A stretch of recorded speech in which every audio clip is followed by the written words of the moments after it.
Join us, won't you, for a podcast involving an ever-rotating cast of cinema lovers and haters who discuss both films great and from the deepest recesses of your dark and twisted mind. Spoilers ahead. Welcome to another episode of Cinematic Anarchy.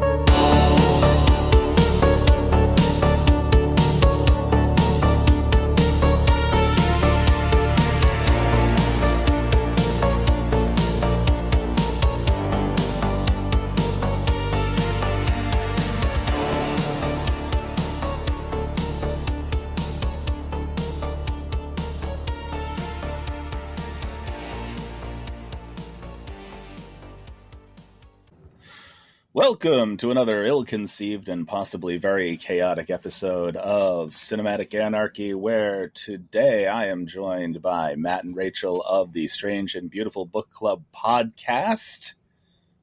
Hello. Hello. That's us.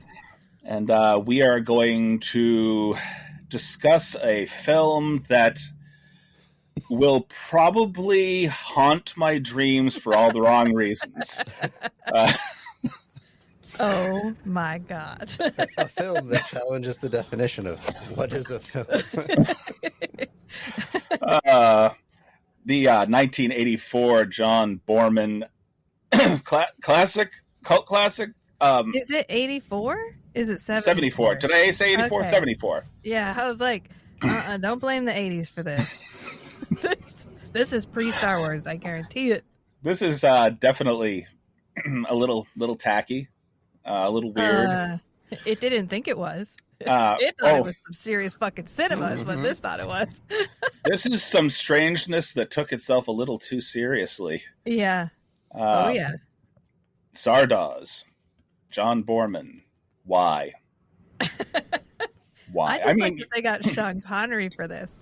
And it's Sean Connery like post 007 Sean Connery, not Darby O'Gill and the Little People Sean Connery. They had to convince him to do this. Yeah. So, no, they didn't. Oh, no, they didn't.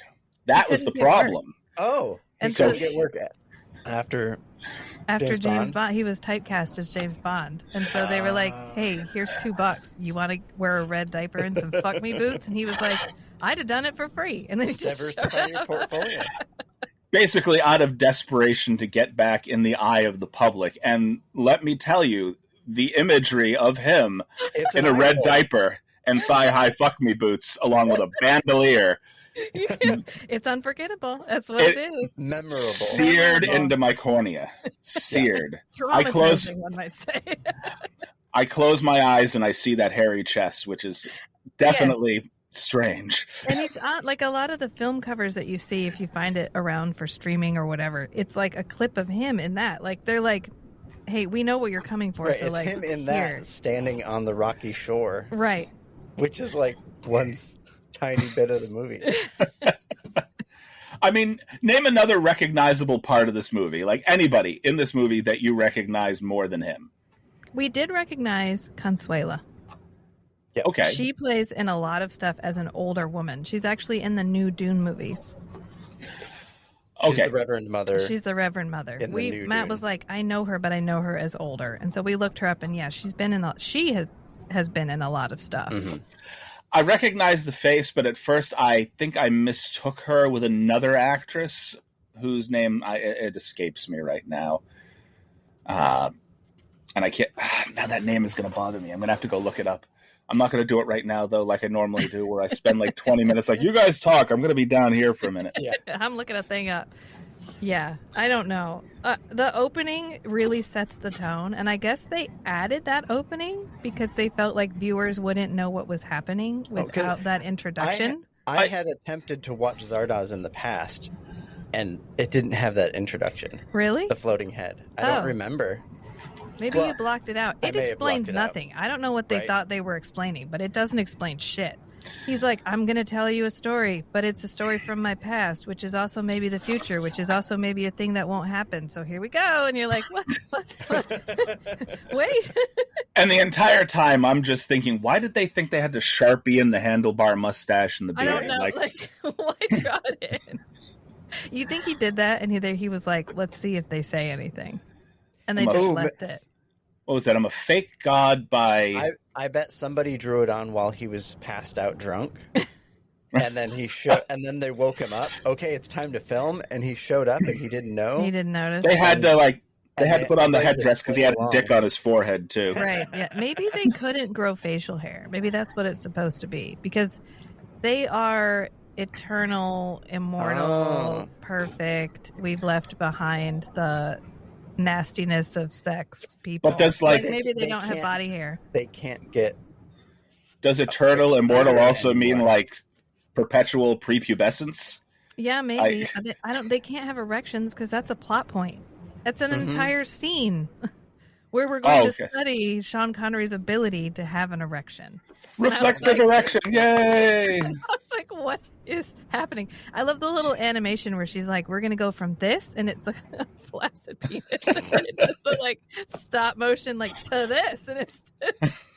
I was like, what is this? What? And then they all look at him, and then they put on like a series of images, or what? And one is I'm sorry, you can't talk about Zardoz without talking about whatever happened in Zardoz.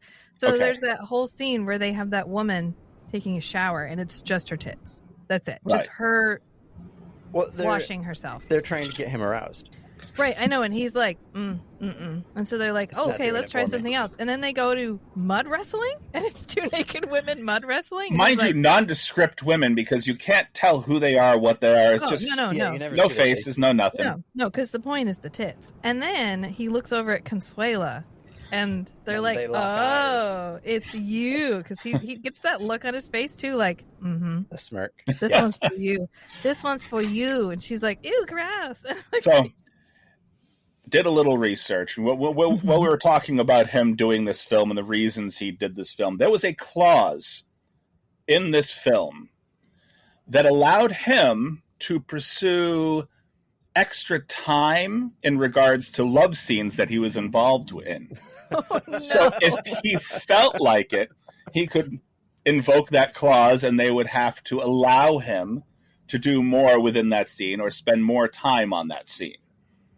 Wow. Okay. Well, did you see that the atmosphere or the overall, I guess Sean Connery's presence maybe, lent such a hedonistic atmosphere to the cast and crew that they literally had a mobile STI clinic?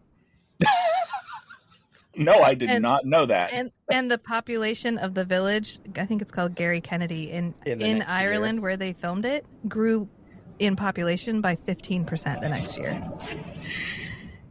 Okay. I mean... because there were so many drugs on the set. Well, not only that, but I mean, even if Sean Connery's work had dropped off, he had been a sex symbol in regards to the UK for a long while at that point. So I mean, I could understand... If Sean Connery was walking around my village in thigh-high fuck-me boots and a red diaper, I get it. Yeah. Bring on the mobile STI clinic. The diaper throws me a little bit. I could understand the boots, the diaper. Maybe we should call it like a Speedo. or like what do they wear for sumo? It kind of does look like a sumo bow because it's tied in the front. Right. It's got like a bow. Like, baby, you can unwrap me anytime. There's like a bow in the front. It's a cloth diaper. Piece of fabric that's all wrapped around him. Yeah. I don't know what the choice was. But when he's laying down on the table. Based on the last name, it looks like John Borman's wife did the costumes. John, you know what I would like to see Sean in? But I can't just make him wear it like... I can't just ride a horse in that, too. Not just him, like the entire population in that area of Ireland decided to help them. They're like, we're going to have all of you wear the same thing. So the entire beginning of the movie, it's not just him. He gets to wear it the most. That's what the exterminators wear. I think that maybe John Borman's wife had to justify why she wanted to see him in this. No, it's all of their costumes, hon. It's not just him. Honey, uniform. Honey, it's the future. Resources are scarce. He's not going to be able to afford a whole pair of pants. They have to stand out against the populace, the brutals. Pay no attention to the fact that his is the only one that accentuates the entire groin area. Oh, yeah. He absolutely had that padded. There's that scene where he has to fall in the mirror. There's like the mirror diamond thing. He has to fall in. And he's like, whoa. And it's like just his legs and his crotch for like a minute. Woo! And then he's like, hey, here's the rest of me. I love it. I love these 70s movies when we have a male character who's supposed to be the sex symbol. And it's clearly pre-He-Man. Mm-hmm. Like, because he's just a regular dude, right? He's not ripped. He's fit. He's fit, but he's not like chiseled or anything. It's not like Henry Cavill in Man of Steel or anything. It's literally just like a guy with a lot of body hair. I don't know what was happening. I don't know what was in the water in the 70s, but every male sex symbol is literally like a shag carpet. I'm just picturing him, George the Animal Steel, and Robin Williams all standing around shirtless in that Spider-Man scene where they're all pointing at each other.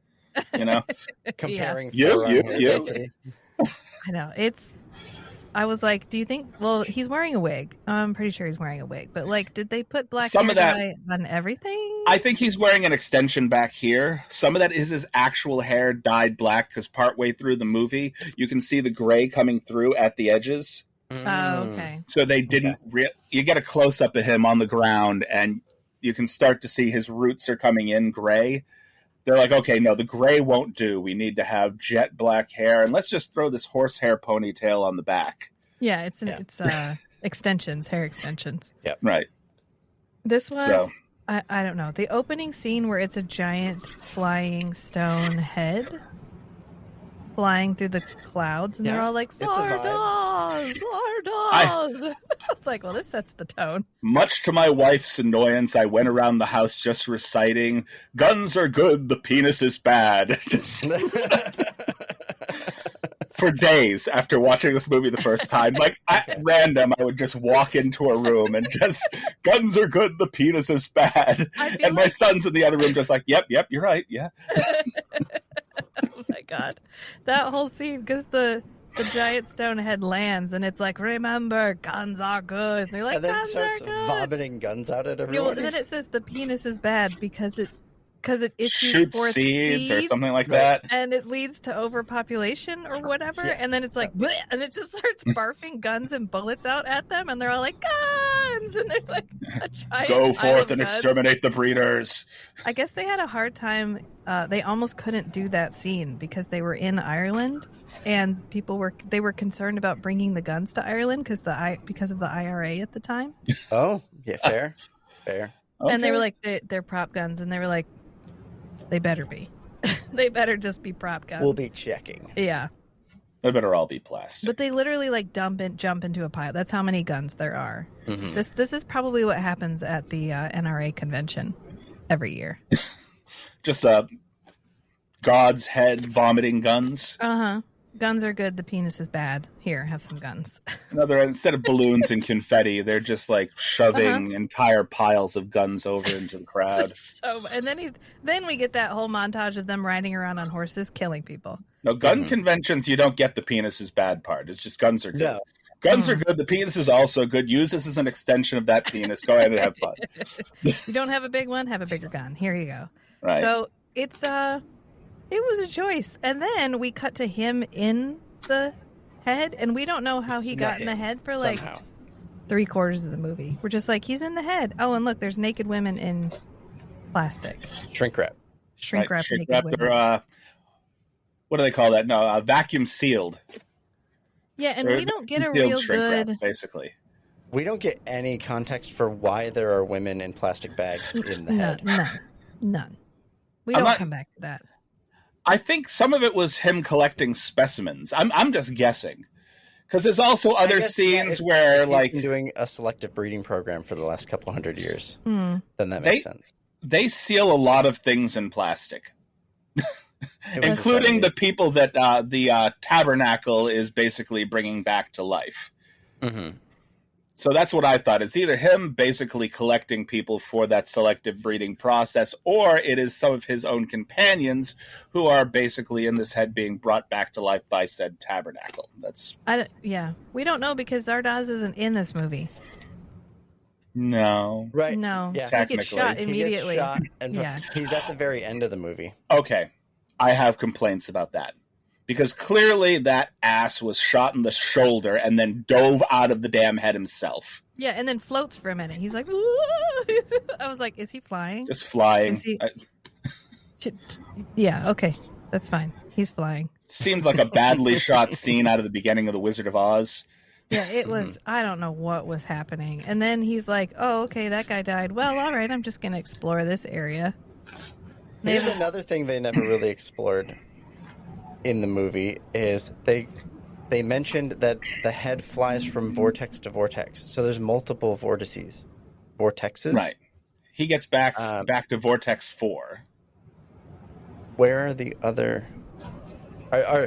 do the other vortexes get, like, destroyed when he destroys the tabernacle? Or does each vortex have their own tabernacle?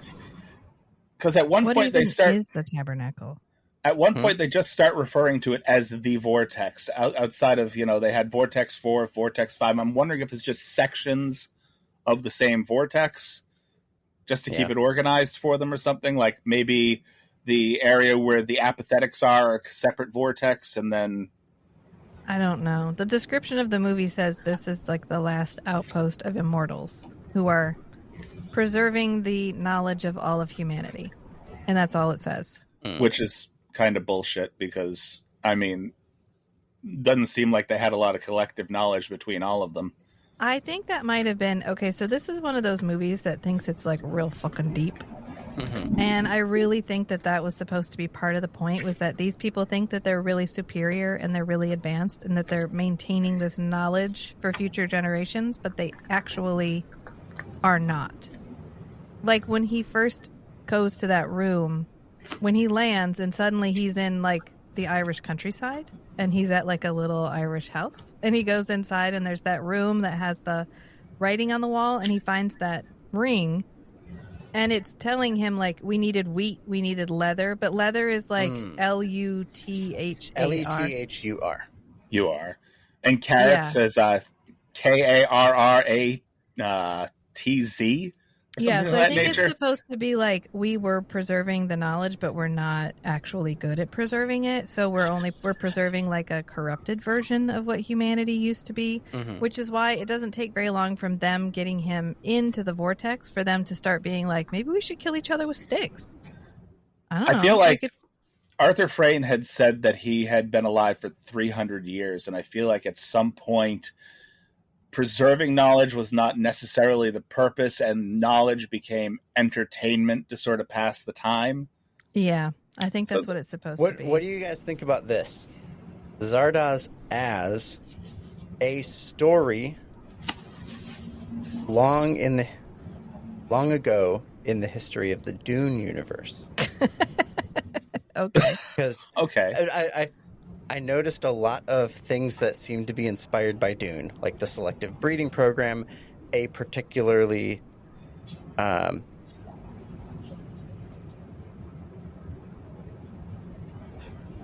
like crazy, smart, physically fit human as the protagonist who can like hold all the knowledge and like superior to everyone else, like the Kwisatz Haderach.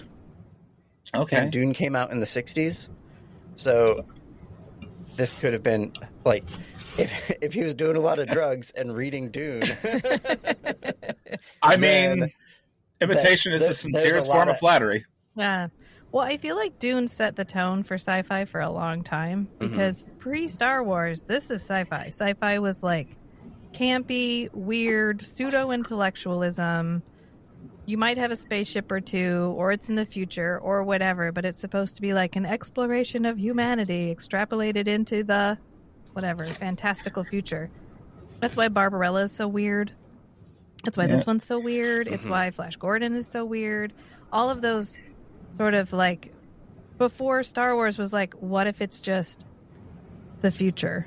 And we just have future technology, and maybe we don't. And if we have, I mean, that's the pseudo-intellectualism in Star Wars shows up as the Force, but it works out so much better. Like, it was worked so much better into it that I feel like it set the tone for sci-fi moving forward. But this is definitely like your proto sci-fi, like your golden age sci-fi, where it's like just weird for the sake of being weird. Yeah. And because it's so weird, you're like, am I too dumb to get what you're trying to say, or are you too dumb to say what you're trying to say? Where are we? There's also the concept of overuse of technology is a negative outcome long term.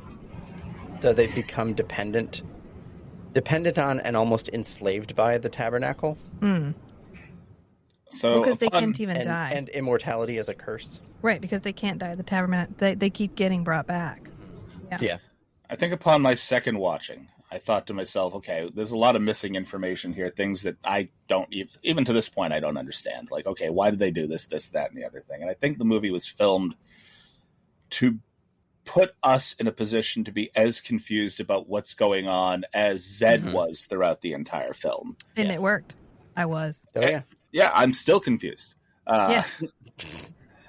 And it went from the fake god created by Arthur Frayne to control humanity, control these exterminators, to Sean Connery as Zed basically being their god and providing them with the gift of death by the end of the film.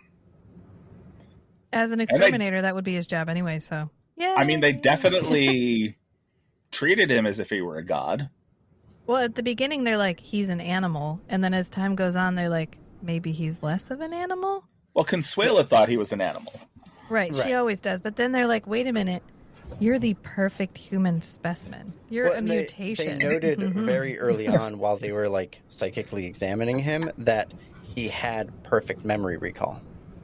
Well, they're like, he can control what he remembers. Yeah. And I was like, well, can't we all just remember specifically what we want to remember? No. That's called compartmentalizing your trauma. Oh, okay. You just like query your mind. Your mind's like, I don't know. Here's your 5th birthday. I don't know. I don't want my 5th birthday. I want last week. No, you can't have it. But they're like, oh my God, he can. He has perfect recall and he's in perfect physical condition. Yeah. This is what peak male performance looks like. We could have done without in the 70s. Yes, in the 70s. That's what I'm saying. Well, he's definitely pre-He-Man. I mean, that was the 70s aesthetic there. Lots of hair for some reason. Yes. Oh, yeah. Before the head-to-toe manscaping, I guess. Yeah, they did not believe. Like, I don't have enough time to shave all this. Before the razor industry got to us and robbed us of the man shack. Made it easier and easier, and now you don't have to wear a carpet on your chest and shoulders, you know? Yeah. So weird. This movie was so odd. And then there's that part, the part that I could have done without. Like, I think I would have just enjoyed this like I enjoy Barbarella, just as like a what the fuck kind of movie. If we hadn't had oh yes, Sean Connery has been given permission to have any woman that he wants. Because Zed is allowed. Zardoz gave him, like, you can procreate. So he could just take any woman he wanted. So we get 2 implied rape scenes. 3 in total. 3. One that he doesn't quite go through with. Yeah. And I was like, okay. Well, because you had the first one that was in his memory, the girl on the beach that he netted. Yeah. Then you have the second one, which they physically bring to him. And then you had the girl that was with the apathetics, where he just like reached up her shirt and then took her over to the hay, and she did nothing. So because she had no reaction, he just couldn't get into it. It was a big turnoff. Yeah, he was like, oh, never mind. No, she has to struggle and fight against me. It has to be rape for it to feel good. I was like, wow. Oh, okay. Wow. All right. This is not the best part of this movie. No. That's probably the most dated I did scenes. like the idea of some people being immortal long enough literally breaks their mind. And they give up, but they can't die. Yeah. They can't die, so they're basically catatonic. It reminded me, I just read this book called The Postmortal. And I don't recommend that anybody read The Postmortal, but if you feel compelled, the concept was really interesting, which is what got me through it. But I do not believe that the man who wrote Postmortal has ever had a conversation with a real woman in real life. But that aside, the whole idea was just like people became immortal but not invulnerable. So like they figured out how to make you not age, but they didn't figure out how to save you from anything else, which is kind of like this, where they're immortal but they can still die. They just get brought back every time. Yeah, they have that diamond in their forehead. You can still horrifically die, and then you just get brought back. And then you can die horrifically again, and then you get brought back. I loved Friend's casual approach to that particular conversation. Oh, yeah. He's like, oh, yeah, I've killed myself several times. The tabernacle just brings me back. It's like, so these people have like, oh, I'm tired of it. I'm going to end it all. Ah, fuck, again. And then if you're bad enough, they make you old and they put you in a nursing home that's just a party all the time. They have to destroy your mind. They don't completely destroy your mind. They age you to the point of dementia and then just throw you in a party for all forever. Oh, yeah, and aging as a punishment. Yeah. It is an interesting punishment. Like, we're going to move you forward 6 months because you did a shitty thing here. And I think that would be the thing that would break my mind and make me apathetic more quickly than anything else. It's like, well, every time I think outside the box or think something else other than what you guys want me to think, you age me. Yeah. So then why think at all? That's the whole point, I think. Yeah. Yeah. See, that's what, if you spend some time thinking about this movie, you're like, oh, okay, maybe they were saying something. And then you watch it again and you're like, nope. I was distracted by the diaper. They all have ChatGPT in their rings. I know. They made a few things in this film that maybe some people at Apple took like, hey, oh, you know that thing in Zardoz, that ring? Inspiration, yeah. A little bit of inspiration, yeah. We got a little bit of inspiration from Dick Tracy in our rings, our wristwatches, and some from Zardoz, and our flip phones came from Star Trek. And yeah, sci-fi drives technology. Yeah. I don't know. But to finish my post-mortal thing, it's just that, like, some people, when they're alive long enough... Oh, what his idea was that everyone tends towards hedonism over time. Like, the longer you're alive and the less death means, the more cheap death becomes. And so the more cheap life becomes. Yeah. And I was like, I mean, I kind of... Okay. And then I did like that. I did like the apathetics. I liked the all night, all day party at the nursing home. Were they the rebels or the renegades or whatever? The renegades, yeah. The renegades and the I just thought it reminded me of, there's that short story about, like, if we all became immortal, you would either have the do nows or the do laters. Where you're like, oh, I can do everything that I want to do. I can do it all. And then you just start doing everything. Or you're like, well, I can do everything, but I have infinite time, so I'll do it later. And okay. I always like a good exploration of immortality.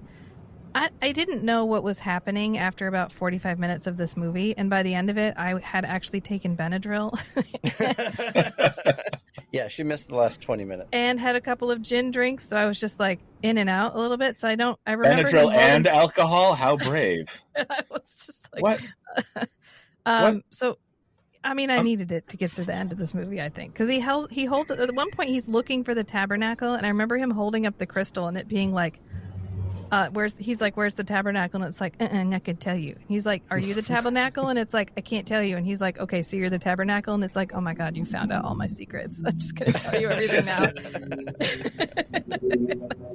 And then I'm in and out a little bit. Even the computers are not exactly, I guess, coherent. I think they were also seduced by Sean, just like Consuelo was. Fair. I mean, she only hated him to the extent that she was also physically attracted to him. The computers were also programmed by people who thought that carrots were spelled with a K and a Z. So, I mean... How many lines do you think he actually had in this movie? He didn't talk a lot. He did not talk a lot. He's literally just there, and then the world is falling apart around him. And he doesn't do... And he's just there. And then at one point, is it Meg or... Who's the lady who... May is like, oh my God, you're the perfect physical specimen or whatever. We have to destroy you because clearly, like, you're superior to us. And he's like... We have to destroy you because you could destroy us. And he's like, can you just not tell anyone? And she's like, okay. Sure. Yeah, no. Sure. I mean, we can keep it our secret. Obi-Wan Fine. the hell out of her. This is not the hairy-chested man you're looking for. And then they all go to second level for some reason. They're like at breakfast and they're like, oh, everybody, we got to go to second level. And they just stand up and start going woo at each other. And that's when Friend is like, I don't want to go to second level. And they destroy his mind because he They won't go to age second half level. his face for some reason. Just Right. And so Sean Connery runs away. I can't remember why. And then he comes back and everyone's standing around covered in blankets. He runs away because they declare they vote on it and they say May has 7 days to finish her experiment or research, and then we're going to terminate. Yeah, so he runs to the edge and he like waves at a friend, and his friend waves back and sends up a flare, and he's like, hey, yes. And then he runs back and everyone's covered in a sheet, just standing there, covered in sheets. I'll add that to the list of things that I need a full explanation for. So Going to second level. And why are we all covered in sheets and pretty much catatonic at this point? I don't know, because everyone is just standing. And then he goes underneath the sheet with May, and he's like, hey, May, we need to talk. And she's like, okay, but only if you tell me everything. And he's like, and he like falls on the ground. I know why everybody's covered in sheets. I know. Okay. This is the mid-port. Now, they have a psychic connection. Mm-hmm. They all have some sort of psychic connection. They are able to talk to each other, you know. I believe that is their midday orgy. They're just they can't have actual sex, like, so it's their sensate. Okay, yeah, like in Barbarella. Their little mental collection. You were thinking Barbarella. I was thinking Demolition Man for some reason. Oh yeah, both same thing. Okay, I'm my mind keeps getting distracted every time he drinks water. Is that a WD-40 can? Yes, it is. Yeah, that's a drink. I'm just sitting here like, why does he keep putting WD? Is that We're just making the show more fun.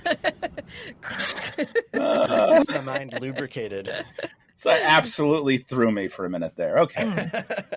Now that my ADHD has been quenched, let's get back to it. Welcome. Get back to people covered in sheets. Then he's talking to her, and for some reason he goes blind.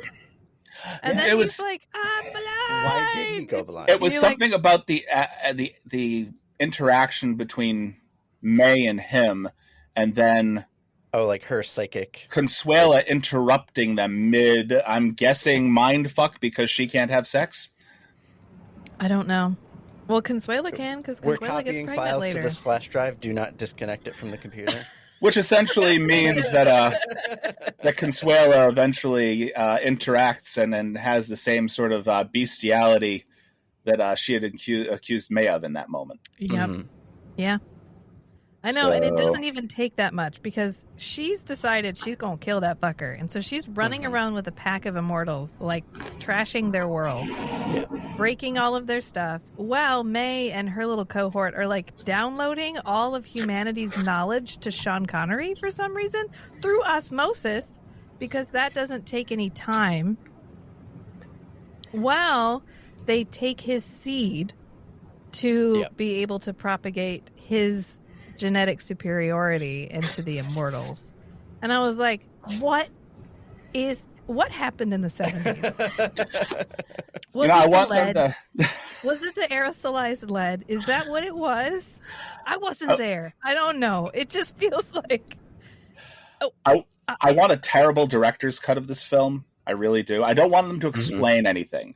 I don't want any extra explanation. I want, because there is no continuity for the hair in this film, is I just want like little 1 minute interludes between scenes of them just braiding each other's hair silently. Yeah. That's it. Continuity fixes. Oh my God. It's like I want to explain why like May's hair keeps going up, down, left, and right. Consuela's little braids on the side are either attached to her face, pinned back. They keep going back and forth. And every once in a while they're like Egyptian headdress. And then they just put on Egyptian headdresses for a while. I at no point in this movie could I have told you what was going to happen next. Never. No. Including the part where for some reason Sean Connery is dressed as a bride, which pops up. That was pretty fun. But that was the only way that they were going to get him through the entire group of people that were looking to kill him, by dressing him as a bride, I guess. I just love the part where he's like sitting in a chair and Consuela runs up and she's like, I'm going to kill you. And he's like, no, you're not. I'm too hot. And she's like, oh my God, you're so right. And then she turns around and walks out, and she's like, guys, he's not even in here. And he's just fucking sitting in the chair, and they're all right there. And she's like, he's not here. And they're like, oh, damn it, we missed him again. And then they just leave. I'm like, no wonder y'all gonna die. You can't even look over there. He's just sitting in a chair. He's not hidden at all. Like I said, that's that whole Obi-Wan thing. This is not the hairy-chested man you're looking for. That's it. And it's the scene where they definitely thought they were being way deeper, because Consuela comes in and he's like, you're not gonna kill me. And she's like, I'm not, but why not? And he's like, because the hunt is more fun than the kill. Oh, okay. And then there's the scene where, isn't he talking to May? And she's like, this knowledge will burn you. And he goes, then burn me. And I was like, what is happening? Who wrote this dialogue? I guess he recycles those lines for Excalibur, which we'll find out, because aren't we going to watch Excalibur? I think it's on I believe is Excalibur like the one like sword and sorcery kind of film that we have on this list? 1981. Yeah. I guess John Borman kept trying to adapt Lord of the Rings, and it kept not working. And so he already had everything lined up to adapt the Lord of the Rings, and it fell through, and he was like, all right, well, I wrote this other movie. It's called Zardoz. Let's do that. Oh, is that how this happened? Yeah, and then he was like, okay, I'm going to do Lord of the Rings for realsies this time, and it fell through again, and he was like, fucking fine, and he did Excalibur. So, let me get this straight. So they kept turning him down to do an adaptation of Lord of the Rings because they felt at the time, in the 70s, the Lord of the Rings would have been unfilmable. Yeah. However, they thought this was filmable. He was like, unfilmable? You want to see unfilmable? I can make an unfilmable. I can make an unwatchable movie. How about that? How about them apples? I'm going to put James Bond in a diaper, and people are going to watch it. Well, they did it in Ireland for tax reasons, and I love the IMDb trivia line that's like, they had a hard time finding women who were willing to bare their breasts. And I was like, yeah, because you were in like Catholic Ireland at the time. And there's that one character that never puts on a shirt. And she's the like mystic who heals his blindness with a leaf. Mm-hmm. And then later she gives him the leaf. And she's like, when that you were in star hardship, or whatever, eat this leaf. And does that leaf ever come back? Does he ever eat the leaf? Yes, he does eat the leaf at some point, but I don't remember when. It was just some random thing.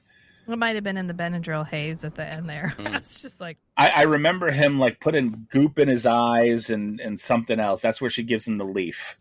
Yeah. Where she like puts something in his eyes to bring it back, and he talks about... He regales her with a tale of a bunch of men that raped a crippled old lady in a wet ditch. And I'm sitting here going, oh my God. I remember that part, actually, now that you say that. I was like, how is this relevant? Why are we talking about it? And he was just like, no, that didn't have anything to do with anything. I just want to tell somebody that story. It's like, it's just been at the back of my mind. I thought maybe you guys would appreciate it. No. I'm trying to get some kind of closure on this. I mean, it wasn't me. It's just a friend that I know. Like, yeah, my friend. My friend. Yeah, my friend did this thing. What the fuck? Oh. Yeah. I don't know. And don't his friends come in at the end and kill everybody? Right. He has this whole like moment at the end where I think it's Star who's standing in the middle of the fountain, like he says, give me my gift, shoot me, Yeah. Kill me. You are death. Please kill me. Yeah. And he can't pull the trigger, finally. The exterminators come in and kill pretty much everybody. Except Consuela, because Sean Connery is like, she mine now. And then she's like, Zardoz. Or what did she say? Zed. And then it zooms out and she's like laying there pregnant. And you're like, what? When did that happen? And then it's the two of them sitting side by side as like the child grows up and leaves. And then they get older and then they turn into skeletons. They had to film that 3 times, which pissed them off because of the amount of makeup that they had to go through for each dissolve. So, like, I guess the first one, they lost the reel. And the second one of the guys that were running the camera, he accidentally exposed the film. And then finally on the third take, they managed to get the whole thing. So they had to do the whole sequence of all the different makeup? Yes, 3 separate times, and it pissed both of them off. Yeah. And then they end with the handprint, which is like the classic caveman. Like, that's one of the oldest cave drawing things that we have is people would put their hands on the wall and like blow paint around their hands. Yeah. I feel like this could have led to a sequel of sorts, but it would have been Zed, not Zardoz. Yeah. Zardoz 2, Zed's something or other. I don't know. I guess people were going to see it in the movie and then we're telling people on the way out to leave and not watch it. I don't know what that is. I paid money. You don't have to. Don't do it. I have no idea. It's weird. Don't bother. It's fine. Just shh, let it go. It kind of reminded me of 2001: A Space Odyssey, where the whole end was like, guys, we're kind of out of budget. Can we just sort of do something really weird? And they were like, we need to fill a 17-minute gap. Like, sure. And then they did. And then they're like, space baby. And you're like, what? And that's exactly what this felt like. Because they got old and then all of a sudden they were like, handprints. And you were like, no, what happened? What? No. We started back over at the beginning? Is that what we're talking about here? It was confusing from literally beginning to end. Like, I had committed too much of my time and mental space to watching this film 3 times. I can't believe you made it through it 3 times. I think I would have died. I think I could have it on in the background. Well, the third time I basically had it on in the background while I was doing a few things around the house. But after watching it the first time, I was a little too confused. I'm like, I had to have missed something that ties all this together. And then after the second watching, I was like, no, this is just a series of ideas thrown together to make a movie that none of them seem to fit together. Right. That's why I'm saying it reminds me of 2001: A Space Odyssey, because no part of 2001: A Space Odyssey is related to any other part. Right. We've watched a lot of sci-fi in this era, and they all feel like this. 2001: A Space Odyssey is like this. The original Solaris is like this. I mean, I watched Barbarella with you. Barbarella is like this. It's right up there. And I think Barbarella was intended to feel like Zardoz. Mm-hmm. Because remember, Barbarella isn't necessarily a comedy. Breasts. It feels comedic now, but at the time it was supposed to be serious sci-fi. Yeah, Barbarella was supposed to be, at least in part, serious sci-fi. And then you watch it now, and it's a comedy. But Zardoz is so fucking weird. You can't even read as a comedy, except as like an absurdist. What the fuck just happened? I mean, Arthur Frayne himself in the beginning of the film did just say it was satirical. So I guess in essence, they filmed that at the beginning to say, yeah, this is kind of a joke. Yeah, but it's a bad joke. Oh, it's definitely a bad joke. Doesn't mean it's funny. I'm trying to think of like how this relates to, because we watched Ulysses, which is of course like the OG loincloth fantasy movie. And so this is effectively a loincloth sci-fi movie. Right. Which will lead into our next film, which kind of is halfway between loincloth and sci-fi. Yeah. Where and then, it's like, it's almost as if they felt like if they put it, I'm trying to figure out what they were thinking with like, what if we made it a little bit sci-fi, but also a little bit like the Odyssey, or like a historical film where it's like historical, but also sci-fi. And I think that maybe just I'm trying to decide if this storyline would have worked if we'd gone just, it's actually mythological. Like these people are actually gods. That is actually, Zardoz is actually a god. Here's a parallel between Ulysses / the Odyssey and Zardoz is a superior specimen of a man gets captured by women who want to have sex with him. Well, yeah. Thank you. Yes. I mean, there's that. But what I'm getting at is I'm trying to decide if, like, later when we watch Conan, there's just straight fantasy. Right. It's a similar tone where we have some technology that you could have made sci-fi. It's a fantasy action movie. But it's fantasy. And then they were like, supposed to be a more introspective. Like, I kind of think it would have worked better if they hadn't had guns. Like, I think if they'd just given them swords, I think that would have fixed at least or left them with the spears that they used. Right. Magic wands. Shoot fireballs. Just if they pick. Like, they didn't pick. Oh, you don't want fireballs in a world full of chest hair. Are we watching Krull? Are we going to watch Krull? Krull's on the list. Krull's on the list? Okay, this feels like the spiritual successor to Krull, where it was like fantasy, but also lightning swords. Which reminds me, I still have a Blu-ray copy to send you. Of Krull. I somehow accidentally purchased 2. It's like, okay, well, what am I going to do with this? I know. And maybe that's what it is at the heart of this whole genre, was they were trying to create this blend of like almost science fiction, but also fantasy. And then they were just trying to package it all with a hot guy and hope we would forget that the tone was a little bit mismatched if there was a hot guy running around in a loincloth. They wanted us to forget that basically there was no script. It was just a series of skits. This was a series of skits, yes. Yeah. But I think that this is it's the jumping off point maybe for some of the later movies where we try to blend a little bit of technology, a little bit of fantasy. Yeah, and I think the reason that Star Wars was so successful is when George Lucas was writing Star Wars, he literally took the hero's journey, the archetypal hero's journey, like plot beats, and then framed each scene of the plot sequence with inspiration from all the like 60s and 70s like sci-fi fantasy adventure movies that didn't have a coherent plot. Yeah. And he said, okay, here's a coherent plot, and then I'm going to just tell it as a 60s, 70s sci-fi fantasy story, like taking inspiration from, I don't know, things like Zardoz. Well, here's a question. You can have sci-fi with a dash of fantasy. We know that because that's what Star Wars is, and it works. Right. Can you have fantasy with a dash of sci-fi? We'll find out when we watch Krull.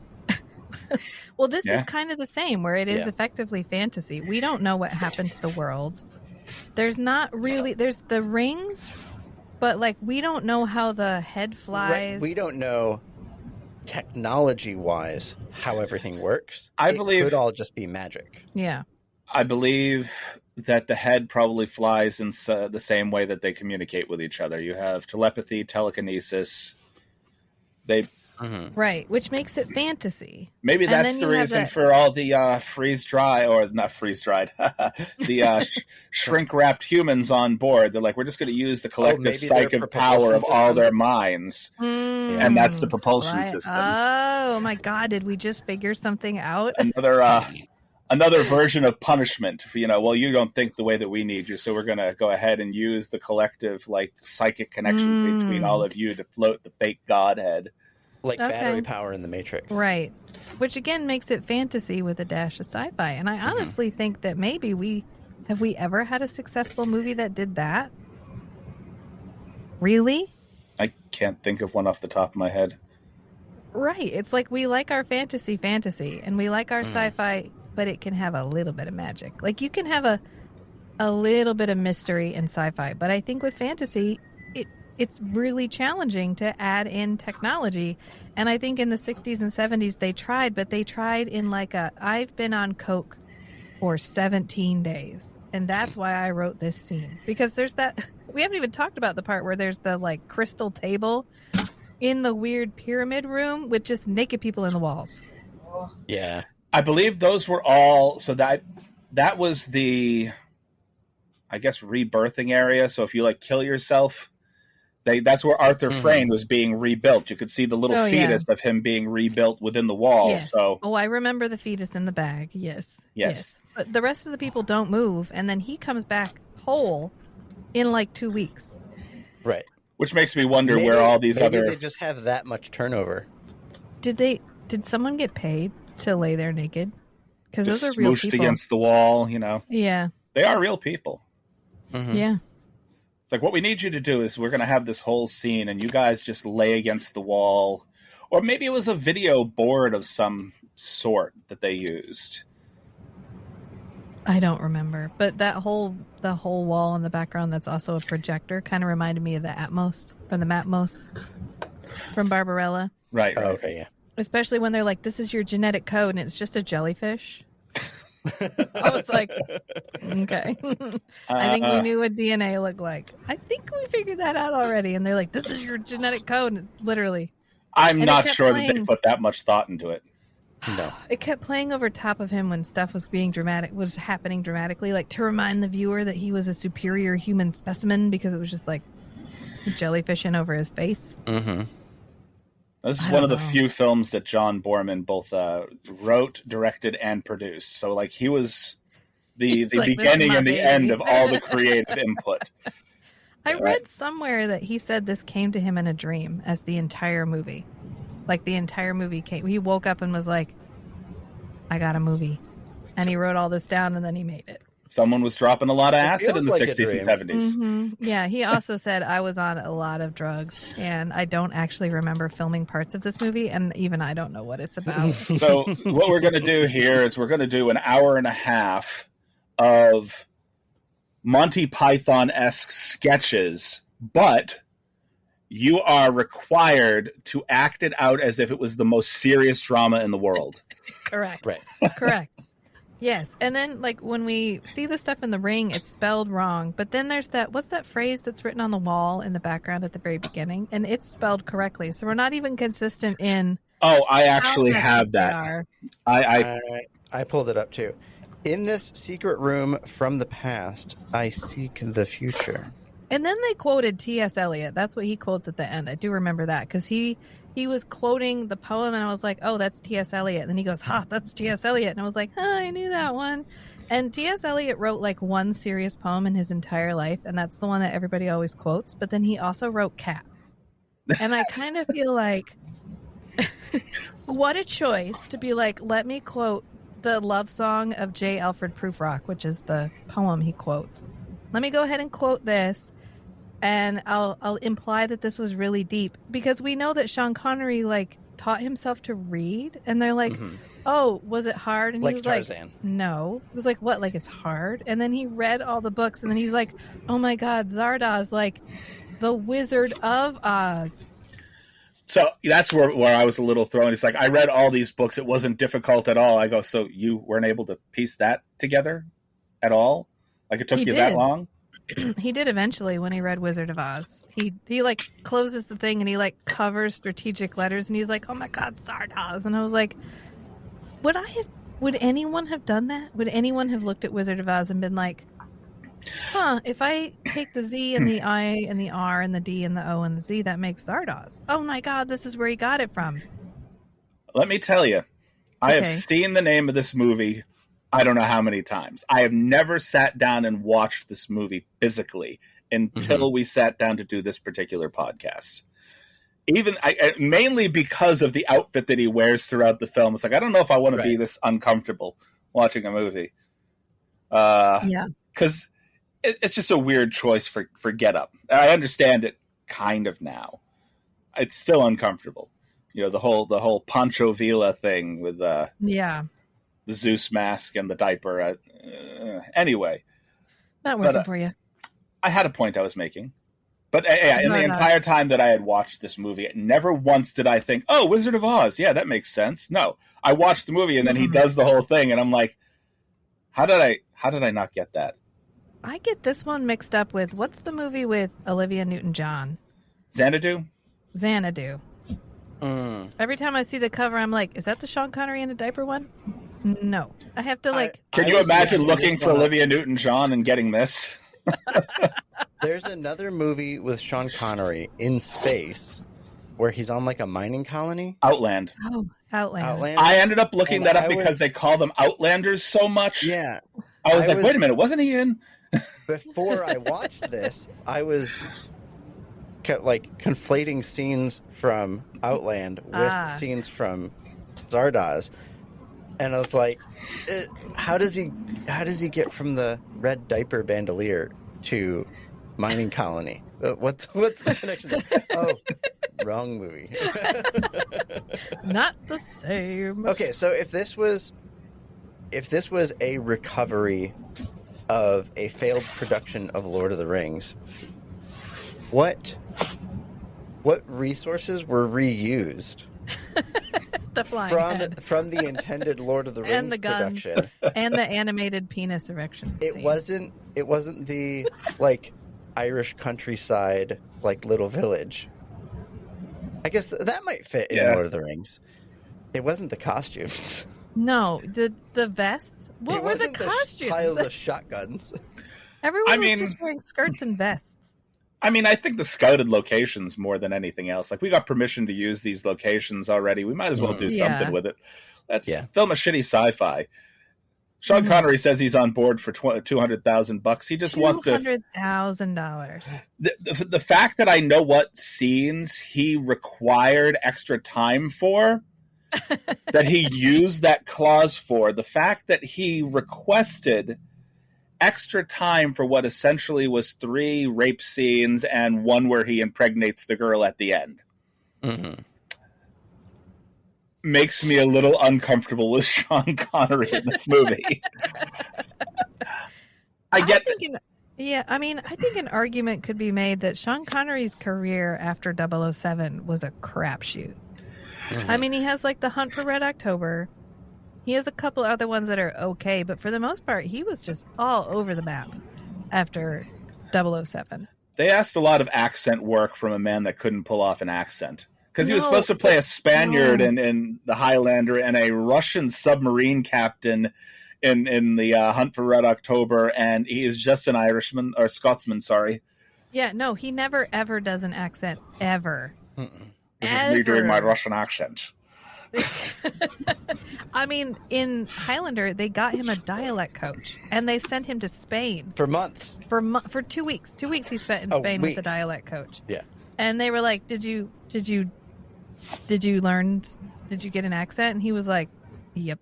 Yeah, sure. And, he just showed up and did whatever. He filmed for like 10 days. He just did his thing and then left. You remember all that money that you spent on a dialect coach? This is what the fuck you got out of it.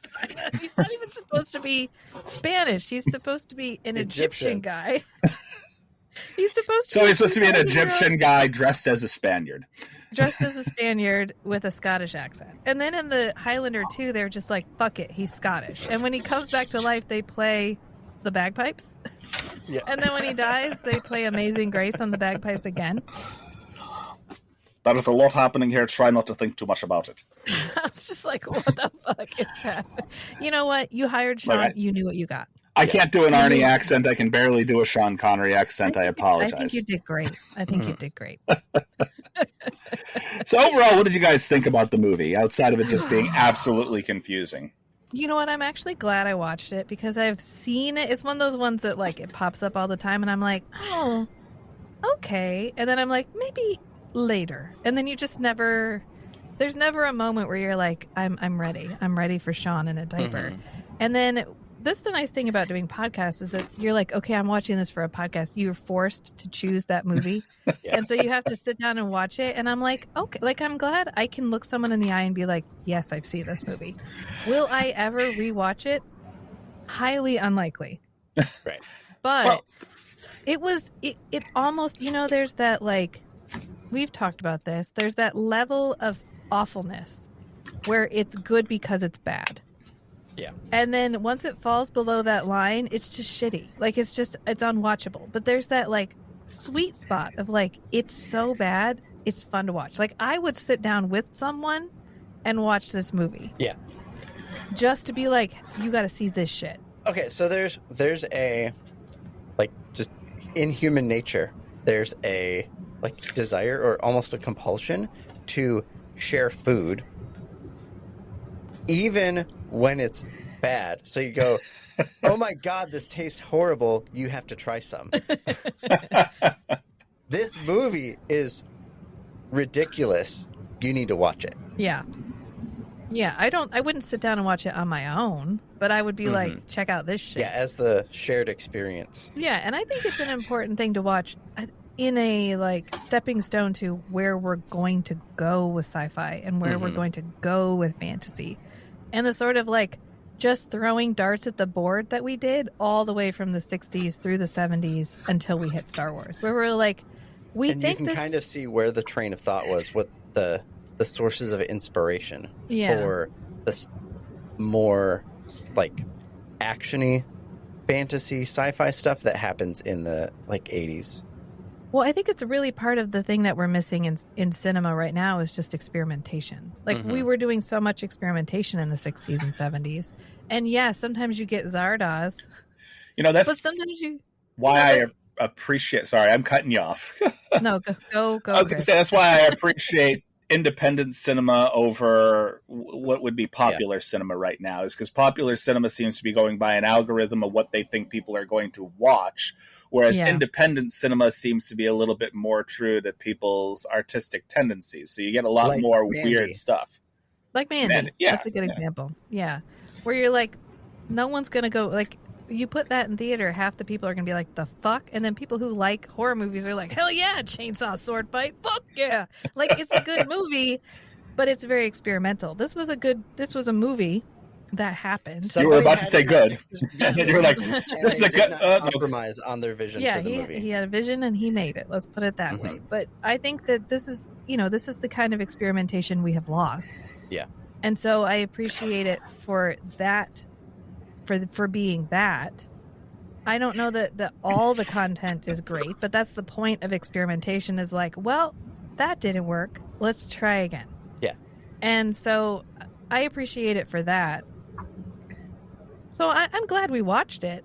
I can't say it's good, but I'm glad I have that one under my belt now, for sure.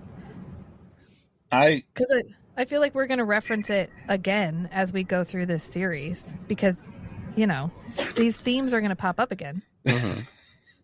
I can say that I appreciated the movie. I wouldn't recommend it as a good movie to somebody. No. I would definitely recommend it to some people that have a tendency to take shrooms and or pop a few edibles before a movie. You want something that you're going to watch with a couple of your friends, macrameed to your couch by a couple of edibles. This film will make you go, oh my God, where's the remote? It's all the way across the room. I don't know what to do with this. Yes. Drug yourself into making it through this movie. Yes. A movie that feels like Sean Connery taking an audition for Tu Wong Fu a little too seriously. That's... Yes. Yeah. I mean, the Fuck Me Boots were a choice. Oh, the frilly wedding dress. I mean, he put a lot of, essentially women's clothing on in this film. Yeah. Yes. I don't... The boots. The boots. Who got them after film? He didn't even wear them for all that long. He really only wears them for that one scene where he's, like, power posing in a red bandolier with bullets that are the wrong bullets for his gun, by the way. Right. And then his, like, thigh high, like a good 8 inches above his knee boots, and then his red diaper. And I want to know, and this is just knowing what little I know about Ireland in the 70s, how they convinced a bunch of male Irish extras, okay, so here's your outfit, and they're just like, wait, you want me to ride a horse wearing what? Well, I guess I appreciated amongst the Eternals how androgynous or even feminine the male outfits were. Well, I think they were supposed to be like sexless. Yeah. But sexless, but almost fully exposed. Like, here's the problem: none of us are even interested in sex, so wearing practically nothing does nothing. Yeah, I think that was supposed to be everything was desexualized. Just shy of being a nudist colony. Right. Well, I guess they hired Irish travelers. I don't know what they capitalized travelers in the thing that I was reading. So I don't know if they're like an itinerant Irish population at the time or what. That's who they hired, and they were like, well, they were really great. They were really cooperative, and we hired them because they looked like the kind of people who spent their whole lives outside. Okay. And I was like, I mean, okay. I don't know if it's like, have you ever seen Snatched? Yes. Brad Pitt's group from Snatched. I don't know if that's like what they were getting at or what, but that's who they hired, and I guess they were very cooperative. And we have I don't know. I feel like the only reason to rewatch this movie is because there's so much happening. Like at the very beginning, they're killing everybody, and then you find out that they told them to stop killing people because now they needed them to farm. Mm-hmm. And so then they're all in a line with sticks. and they're like, wheat. we're farming now, and you're like, that's not how farming works. And then the one guy trips, and Sean Connery shoots him, and that's actually. I think John what they were doing Borman. there is poking holes to drop seeds into, and then they close the hole over. Okay. I think I that's So what they have doing. one line of people basically poking the holes. They move forward, and the line behind them plants the seeds. Then the line behind them covers it over. Well, the one scene I did like is when Sean Connery first arrives in the Immortal group, and they have him down in the like people in the walls room, and it's May and Consuela, and Consuela's like, he's gross. Can we just get rid of him? And May's like, he's the people that are outside the wall. Like, there's a ton of these people. He's not just gross. He's like just not like you. And she's like, no, I think he needs to go. Like, I don't like being reminded that they exist. And she's like, you still eat the bread. I did like that part. She's like, you may not like that he exists, but you still eat the bread. And she's like, okay, but like, I don't want to be reminded of that. Right. And it's been 200 years since we've done a genetic analysis of the Outlanders. So, like maybe are it's there time? weird mutations? Is something going on? Yeah. Well, also, I still eat the mean, bread. him being the first Outlander that actually made it from that area into the vortex. It's like nobody has ever done that before. So in their 300 years worth of immortality, They probably brought people into the vortex, but he's the only one that's made it in there himself of his own volition. Yeah. not shrink wrapped. Yes, correct. Although we decided they were batteries. Yeah, they're batteries. Yeah. I think the other ones they collected ended up the skulls on the floor. Oh yeah. We got the genetic material and we kept the skulls. No other bones, just a massive pile of skulls. That's it. Yeah, I know. It's fine. We're trying to assign reason here, and I just don't think I know what any. I know what the skulls are. The skulls are basically the heads of the people that they killed. Basically, they throw them up into the god's mouth. Yeah.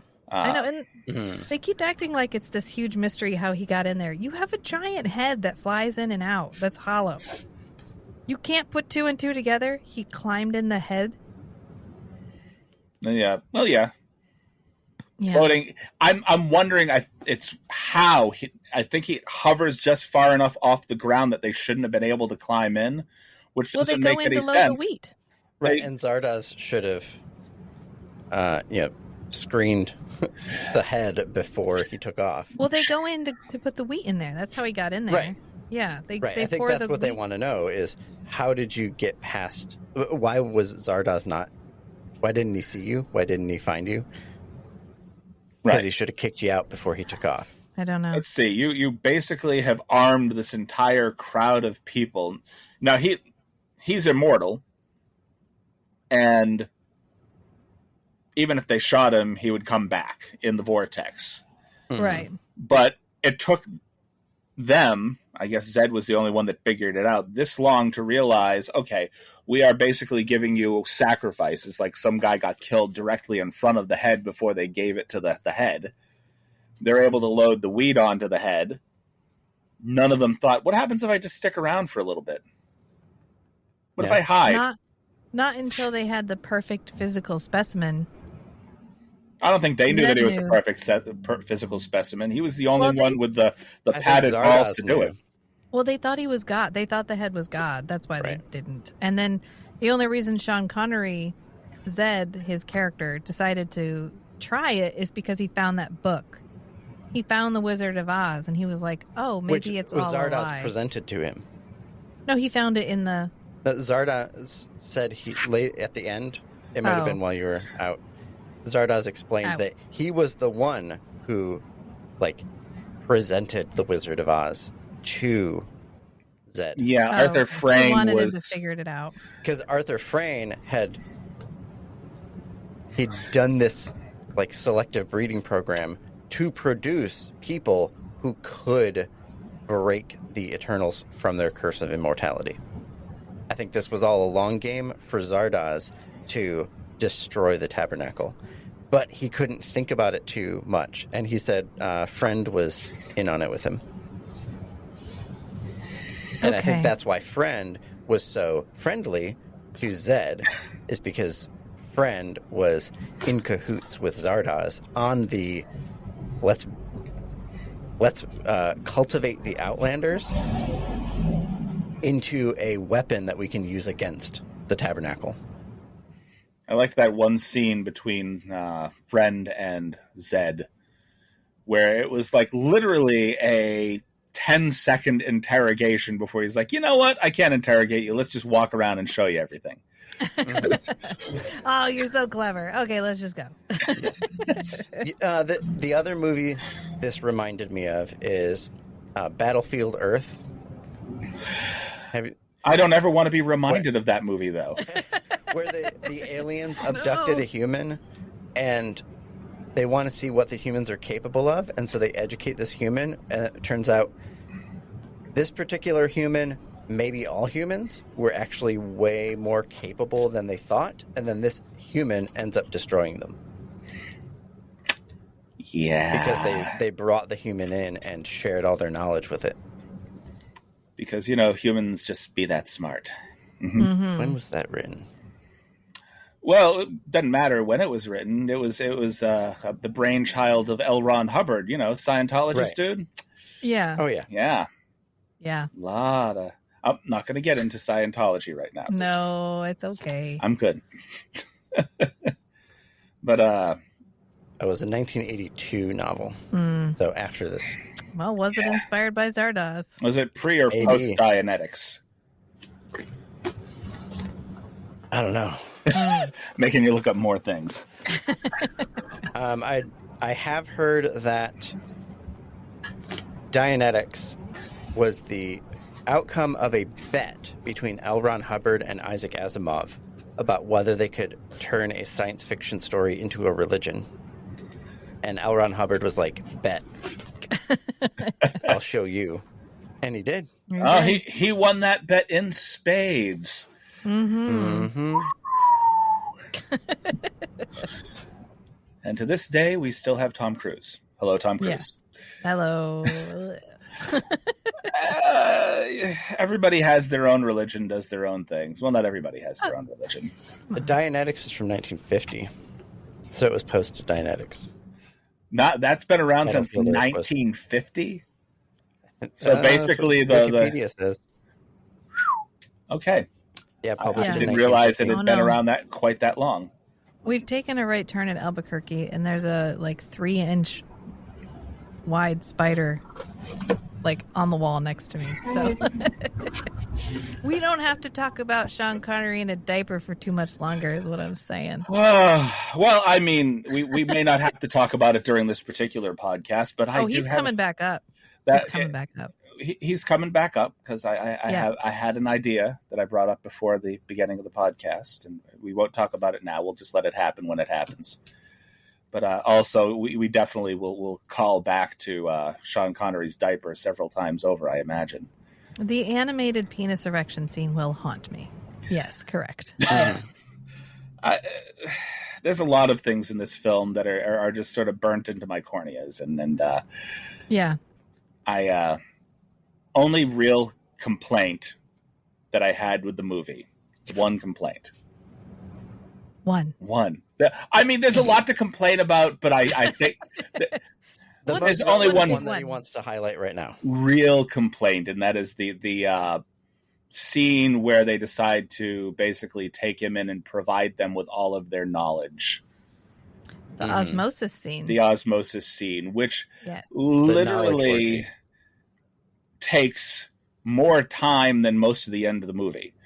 It is so fucking long. That's the part that definitely reminded me of 2001: A Space Odyssey, where there's that 45-minute scene where it's just colors moving across the screen to weird cello music, for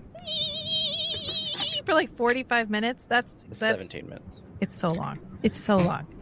It's experientially an hour. I almost died. It was forever. And this is the part where the Benadryl was like, we can just go. We don't need to be here anymore. Is it over? No. I was like, I'm not really here. And Matt was like, nothing's happening. And I was like, okay. Yeah. I called it the techno orgy. Yeah, it definitely. They were projecting images and text all over them. You heard part of what they said that was all about. So they give him their knowledge. He gives them his seed. And I'm sitting here going, so basically everybody in there, male and female alike, both gave him knowledge and then fucked him. Yeah. Yes. Correct. That's that entire scene. And it was so long. This movie was almost 2 hours long. It could have been a 90-minute movie. Oh, it should have been a 90-minute movie. This cut down to 90 minutes is like, okay. I mean, this was kind of weird, but like, okay. The 2 hours was like, what's happening? Why is my brain melting? Is that spinal fluid leaking out my nose? It may have been. It may have been. This is It should have been a tight 90 minutes. If they had cut down on that scene, it could have been a tight 90 minutes. I just feel like the 70s didn't know how to pace. They just didn't. They were just like, I don't know. Is this going to slow the movie down? Do we care? We don't care. Even at 107 minutes long, this movie felt like it took 4 hours to get through. Easily. I think I texted you while we were watching it, and I was like, I was born watching this movie, and I will die watching this movie. It was so long. It was... Some movies just feel like, oh my God. Why? I don't know why. Why? Well, Sean Connery. Yeah. That's why. It's like we want to keep him on screen shirtless as long as humanly possible. Maybe that was one of the scenes that he was like, I opt to extend this. And they were like, there's no visible sex in this scene. And he was like, yeah, I want this part to go on longer. I want them to seem like they all did me. I bet you that it did includes something a little bit more physical, and they're like, yeah, this scene went on for a little bit too long. Let's cut out the actual part where you give them your seed. Yeah, but we had to do it at the end of each scene where they give me knowledge. But they don't actually have to. We're doing it. Okay, fine, Sean. We didn't even talk about the scene where his sweat brings the apathetics back to life. Oh, they my like God. lick him and they're all like, oh my God. And Matt took a picture of him like surrounded, it just as moaning intensified at the bottom. And then they all start kissing each other. And Matt was like, this is the least erotic kissing scene I've ever seen in my life. All that was swapping the spit from his mouth. They took spit from his mouth and then they just like swapped the spit down the line. It was so weird. Okay, spit into my mouth and I'll spit into his mouth and then I'll spit into her mouth. Like, what is that? And then they're like, thank you for bringing us back to life. We take your life to nourish ours. And he's like, well, they're all like rubbing on him. I was like, is this an orgy? That's perfectly fine. That would have ended up on the floor anyway. Are we having an orgy right now? I know. He just kept looking at him like, what in the hell? Okay, you just do what you're doing. I'm going to go back to just keeping an eye over these people that want to burn me. I know. Or there was another licking scene that passed by very, very quickly. Oh, he licks somebody. He licks somebody's friend. hand. Yeah, he licks friend. Yeah. He basically... Matt was looking at something else, and I was like, he just licked that guy. He was just like... Friend was like mocking him or whatever, and he just reaches over and just... I feel like that with the most serious look on his face, like, yeah, Sean Connery just licked you what? What? I feel like that's almost instructional. Like the next time somebody's arguing with you, you just lick their hand. And just as like a, what the fuck? You're like, I don't know. Remember the next time you fuck with Sean Connery, he's going to give you a licking. You get the tongue. Literally. a tongue lashing. Was that ad-libbed? Was it written in the script, or was it he literally just like, here we go? Oh, I think it was definitely ad-libbed, and then they had to move on afterwards, because you could tell that he was that friend was gonna giggle just a little bit at the fact that he just got licked, and Sean Connery's just staring him down. You know, say something. Deadpan face. Go ahead, break. Yeah. So I think that he maybe fucked with some of the people on. He's like, look, I can keep a deadpan face no matter what you throw at me, but I guarantee you're gonna laugh. Like the Biggest Dickus Monty Python scene, where they brought in extras and they said, you're gonna dress as Roman soldiers, and people are gonna talk to you, but if you laugh, you don't get paid. And that was the Biggest Dickus scene. Is the actors were trying to get the extras to laugh, with the understanding that from the extras' perspective, if they laugh, they don't get paid. Oh, that would suck if that were my job, because I could be broken so easily. I really could. Well, that's history of the world, isn't it? Yeah, I think so. Yeah, that's a funny one overall, but yeah. Was that a Monty Python movie? I thought that was Mel Brooks. Monty Python, maybe but I think it's yeah. definitely a Monty Python Maybe I'm wrong. skit. I don't know. It's Mel Brooks, but now I'm questioning I think my whole life. It's some of the people from Monty Python are in. I don't know, because there's that whole class of Monty Python movies that are just their skits redone, but for the big screen. Mm-hmm. Like Meaning of Life and... I think Holy Grail was definitely one. Life of Brian. Life of Brian. Oh, it's in Life of It's Brian. Life of Brian, It's in yeah. Life of Brian. That's what it's from. Yeah. Okay, yep. With the shoe and the gourd. Follow the shoe! So When he becomes Jesus accidentally. I'm not going to recommend this movie to people because I like it. I'm going to recommend this movie to people because I want their... The extra trying not to laugh. I want their reaction after I tell them I really enjoyed this movie. Go watch it. Yes. I love this movie. Go watch this film. Oh my God. Zardoz is so amazing. 10 out of 10. And then I will just be like, you know how I know that you didn't watch my podcast this time around? Mm-hmm. Because how much I hated it. there was an hour and a half of warning that this almost 2-hour movie was I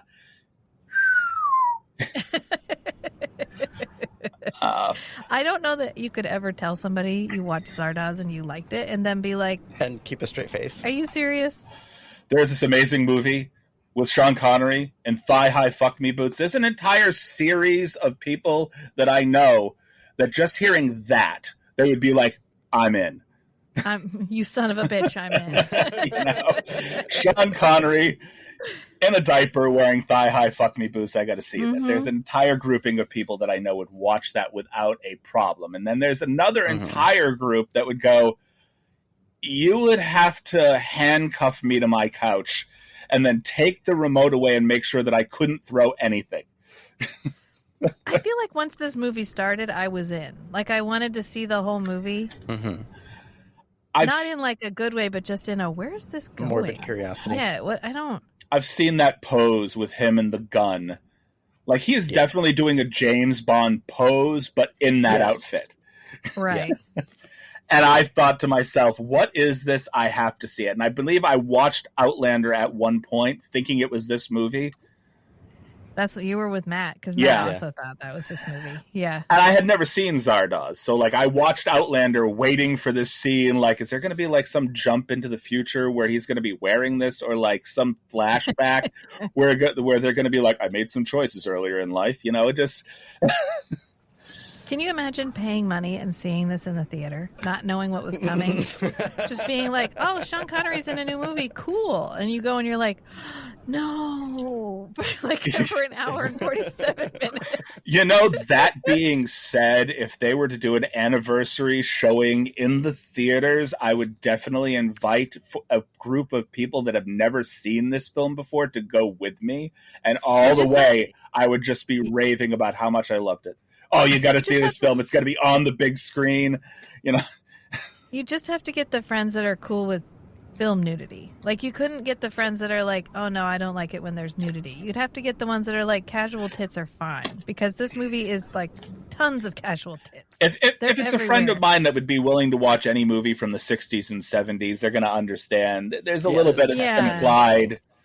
They know what kind of movies I watch and what exploitation, horror, grindhouse stuff from the 60s, 70s, 80s. Just I listened to a good talk one time about like the sanitation of American media, because they were talking about how we perceive modern media as more sexualized, but if you watch 60s and 70s movies, there's actually far, far, far more nudity. And I feel like not enough people know how fucking true that is. Mm-hmm. The nudity in current movies, even though some movies can be over-sexualized, in most cases now, there is a point within the script or within the filming of the movie where it's supposed to be there. You know, there's an actual purpose for it in the movies, whereas back then it was just like, you know gratuitous. What, let's just throw some breasts in there, or somebody walking around half naked, you know.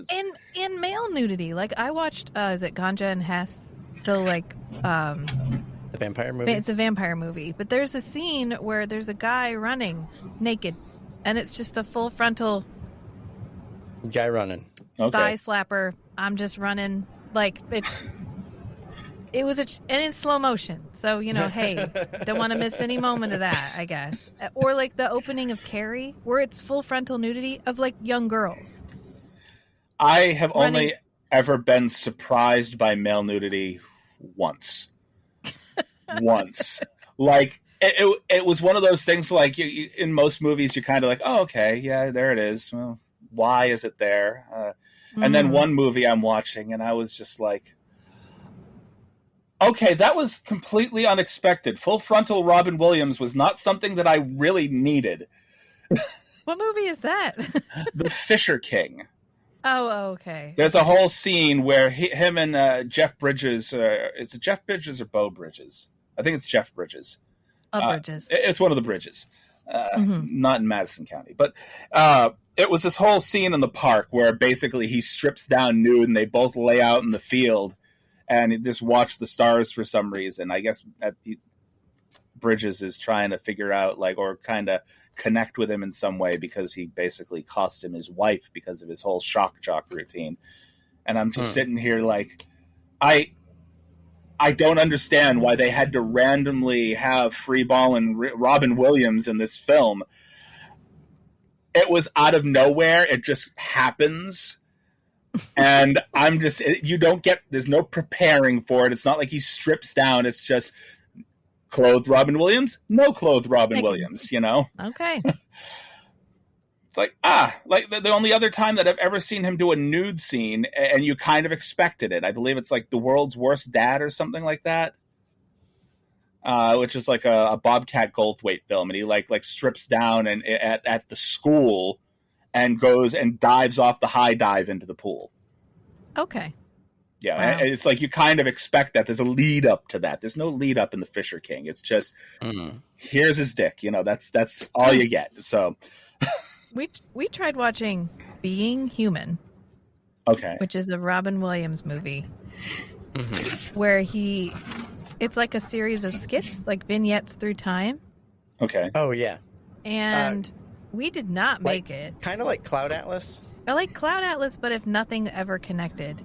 And for some reason, they added a weird, campy voiceover of two people talking to the entire movie. Was a voiceover supposed to be the thing that connected everything? They added the voiceover to make it feel like there was a connection, but I honestly feel like it would have worked better if they just left the voiceover off. But it was like, it starts out with him as like a caveman, and his family gets kidnapped, and he's like, well, that sucks. And then basically by the Romans. And then it skips to him as a Roman slave. So is it just supposed to be a bunch of comedic sketches starring Robin Williams? It's not comedy? It's dramatic. Like his boss is the Roman guy, defaults on a debt, and he has to kill himself. And it's Robin Williams is the expected Jesus. to What's the kill guy, him. the actor who played? He played in Severance, and I didn't know his name there either. But he's nobody fucks with the Jesus from The Big Lebowski. Oh yeah. He's his Roman owner, and he and Sean Connery, not Sean, he and Robin Williams have to have this moment where he's like, John Turturro? Yeah. Turturro. He's like, we're going to do this together because you're my best friend, and I want to make sure that we do this together. And he's like, oh yeah, absolutely, best friends forever. We're definitely going to commit suicide together. And so he tells Robin Williams that, okay, you have to stab me and then kill yourself. And he's like, okay, so he stabs him, and then he's like, psych, motherfucker, and he leaves. And that's the end of that skit. And then it goes to and it follows, it's not even the same person. It's not the same story. Like, it's just Robin Williams doing different parts. Each one ending tragically. Because it's supposed to be an exploration of what makes us human. At some point, they looked at Robin Williams and were like, we need an acting reel for you. And he just filmed a whole bunch of things and then passed it in. They watched them and they went, you know what? We could just kind of make a movie out of this into something. We'll tie it together with a little voiceover. We'll just call it Being Human, Yeah, it was odd. It reminds me of what we were just saying a little bit ago, just the like experimentation that you get. Where Robin Williams is a comedic actor. He starts in Mork and Mindy. I think that's one of his first roles. So he's a funny guy. And then he's like, what if I did something serious? And so he has these whole group of movies where he's doing serious stuff and he's really good at it. Except every once in a while, they're like, what if I went too serious? I was going to say he is and he isn't good at it. Like, there's a handful of movies, like, what was it? 1 Hour Photo did not work at all, I don't think. Insomniac was a terrible movie, which is like a murder mystery where I think he played the bad guy in the film. Isn't that a Stephen King movie, Insomnia? Is it Insomnia? I think it's a Stephen King book. I don't think that... Insomnia is a Stephen King book. I don't think that was based off of the novel, though. Okay. I think this was supposed to be like a remake of an earlier film that I think starred him and Al Pacino, if I'm not mistaken. But it was a really terrible movie. It takes place in one of those 24-hour days of sunlight in Alaska where you get like 23 hours of sunlight and 1 hour of dark. Okay. And that setting is the backdrop of Insomnia because, obviously, I'm having trouble sleeping because I can't block out the sun. I think I've seen that movie. But it was just a terrible movie. I can't remember anything about it. I think I watched it maybe 2 or 3 times. Can't remember a single thing about it outside of the setting and the actors. That's about it. But then for all those types of movies, you get like Patch Adams and Good Will Hunting and stuff like that, where he actually played a pretty decent, serious role. Yeah. Patch Adams can arguably be considered not necessarily a fully serious role, considering he played a clown. I would say he's good in clown, movies where a doctor that plays a clown. Where kids. He's the funny guy that bad stuff happens to. Yeah. So when he tries to be a serious character who makes no jokes, it doesn't end up working. But he has to be like, even if he's not like a goofy funny guy, if he's like the sarcastic funny guy. He's a serious guy who has a really good sense of humor. Yeah, that bad stuff happens to. That's when it works out well for him. But I feel like to reel it back to Zardoz, I feel like that's where Sean Connery falls a lot of the time, is like he had his one breakout role and then he was like, I'm going to try to do other things so that people know I have range. And all he did was show us how little range he actually had. The problem is that he tried to do comedic roles in movies that otherwise should have been serious. And he did serious things in roles that otherwise should have been fairly comedic. Yeah. So his tone never really matched the movie that he was trying to star. That may be a mismatch of Sean Connery, the actor, and the director's ability to direct him. Yeah, he may have just needed a good... I mean, he's good in Darby O'Gill and the Little People, and he sings. I mean, he doesn't have a bad singing voice. It's interesting. I've heard much worse. I had Darby O'Gill and the Little People on VHS, and for some reason I watched it a lot, and I was terrified of the Banshees. I don't know why I watched it all that much, but it's such a weird movie. Anyway, that's the one I always remember Sean Connery from. Oh, you mean from Darby O'Gill and the Little People? I have watched so many Sean Connery films in my lifetime, and I can only fully remember a handful. League of Extraordinary Gentlemen. Yep. This one is going to stick in my memory for a good long time. Oh, yeah, that's called trauma. His role in Highlander, I will remember for a pretty decent amount of time because I've seen Highlander. I don't know how many times. I'm going to have to rewatch it again because there's a remake coming out. Oh, yeah. And is there? I hadn't heard. No. What? Oh, no, I haven't heard. No. I'm not sure that I enjoy the casting that they're doing for it, but whatever.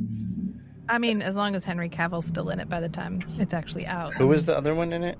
Henry Cavill? I don't know. I haven't paid attention. I don't care. Oh, good Lord. I'm not going to go look it up right now. I've heard... I know Henry Cavill is supposed to be in it. I know that they got a couple of different wrestlers to just kind of throw their weight into it. Bautista. Isn't Dave Bautista in it? I think he's supposed to play the Kurgan character. Yeah, he's the Kurgan. I was and then they got Drew McIntyre to play Henry Cavill's brother in the film. Yeah. Interesting. Okay. So, which, I mean, you took a big, beefy Scotsman and put him in a role where you need big, beefy Scotsman. Good casting. Good casting. Yeah. I mean, listen, if you're a Highlander fan, You've been shit on so many times at this point. You're just like, I don't care as long as it's content. As long as it is better than Highlander 3, I could care less. Or 2. The Highlander that does not exist. I can even tolerate the 3 or 4 different versions they put of Highlander 2 out. Oh, they have a Renegade version. I just realized that. They had like the Renegades.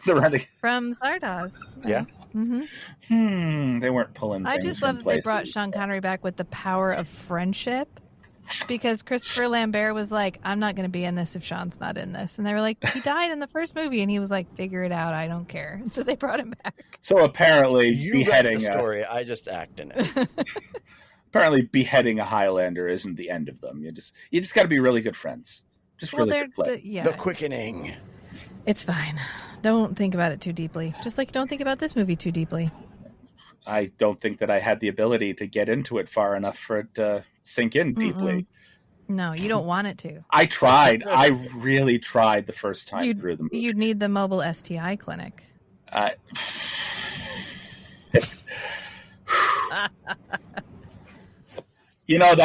actually would have been kind of hilarious to have them just driving through the background as the orgy scene was taking place.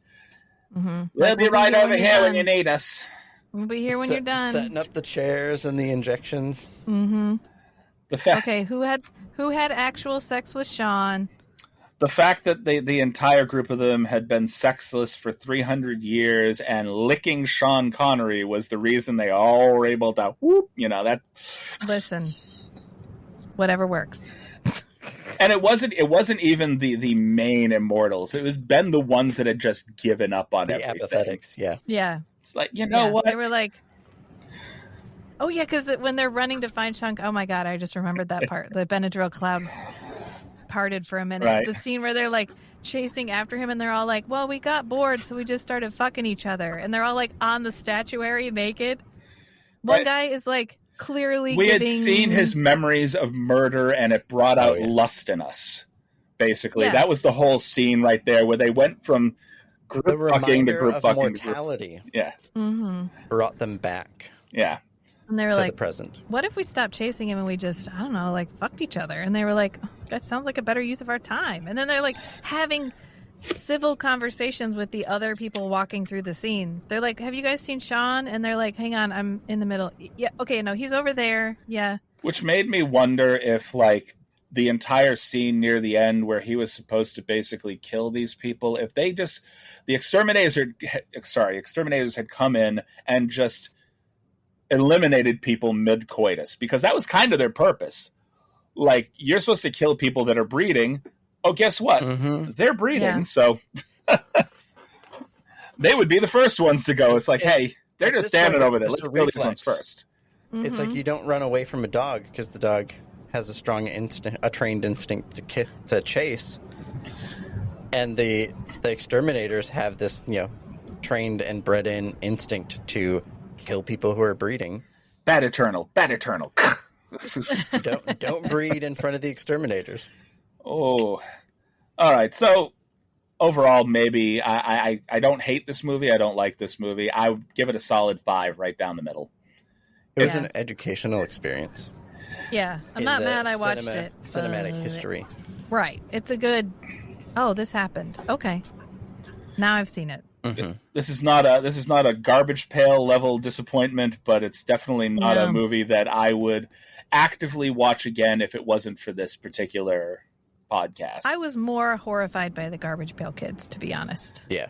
Oh, that's the reason we all voted it. Like, can we not give it a rating? This 0.5? Yeah, it is the benchmark for the worst movie I have ever seen. It's right down there. I have 2 movies now that are at the very, very bottom of the list. So I don't hate movies either. So it is really tough to put a movie in front of me, even if it bores me, that I would sit here and go, I'm going to give that a 0. If we have to rate stars 1 from 10 through 1 to 10, I'm going to take that 1 star and I'm going to hide it somewhere because I'm not giving it that. This is a 5. Okay. I think that's fair. Yeah. I won't watch it again, but I'm recommending it to some people just for the humor of it. So we're all in agreement. It's about a 5. Yeah. Okay. All right. Yeah, I think so. Yeah. So, thanks for tolerating this little bit of fill-in. We had a big gap between Ulysses and the 80s barbarian films, so we found a couple of things that sort of fell halfway in between. Next on our list, I believe, is Flash. Flash Gordon. Yes. Yep. You can't... the Queen music playing in my head. Always makes the movie better. It punctuates the action scenes throughout the film, that Flash thing. So, and we will talk about that when we get to it. So I've decided not to go with Miss Nico's thing to sign off the podcast. Before I do, would you guys like to give our lovely listeners any information about your podcast and where they can find you? We do podcasts. Like a lot. Yes. You did quite a few. Yeah. Strangeandbeautiful.network. Yeah, strangeandbeautiful.network to find all of our podcasts. We're currently doing a rewatch of Babylon 5. We just finished The Dark Tower. We have one more thing to do in that, and then we'll be finished with The Dark Tower, all the Dark Tower content, and that's on Strange and Beautiful Book Club. And then our Babylon 5 podcast is We Are All Kosh. I'm currently listening to The Dark Tower on Audible and then pairing it with the review from your podcast as I'm listening to the books. So I'm about 3 deep right now because it takes a little while to get into them once the books get a little lengthier. Yes. Yep. And so rather than going with the outro that Nico usually throws at us, I'm going to say thank you for listening to the Strange and Beautiful Book Club podcast. No. This one's yours, Chris. I'm not on your cast. You're on mine.